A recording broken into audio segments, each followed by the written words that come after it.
দর্শক, আমি বর্তমানে আছি নবীনগর চন্দ্রা মহাসড়কের বাইবেল বাস স্ট্যান্ডে। দর্শক, আপনারা জানেন আসন্ন ঈদ উল ফিতরকে কেন্দ্র করে নারীর টানে বাড়ি ফিরছে এখানকার শ্রমজীবীরা।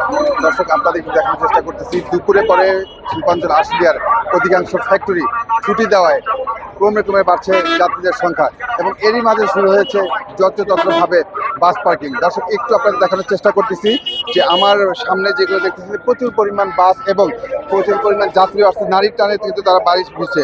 আসন্ন ঈদকে সামনে রেখে বেড়েছে যাত্রী এবং বাসের চাপ। বিশেষ করে কিছু গার্মেন্টস ফ্যাক্টরি ছুটি ঘোষণা করায় একসাথে বিপুল সংখ্যক শ্রমিক ঘরমুখ মানুষ হওয়ার এই চাপ বেড়েছে। দেখা যাচ্ছে বাস কাউন্টারগুলো যাত্রীদের উপচে পড়া ভিড়, দূরপাল্লার পাশাপাশি লোকাল পরিবহনে বাড়তি চাপ লক্ষ্য করা যাচ্ছে। দর্শক, আরেকটু আমি একটু আপনাদেরকে বলে রাখতে যাচ্ছি, ঈদকে সামনে রেখে অতিরিক্ত ভাড়া আদায় করা হচ্ছে বলে এখানকার সাধারণ কিছু যাত্রীরা ক্ষোভ প্রকাশ করেছেন।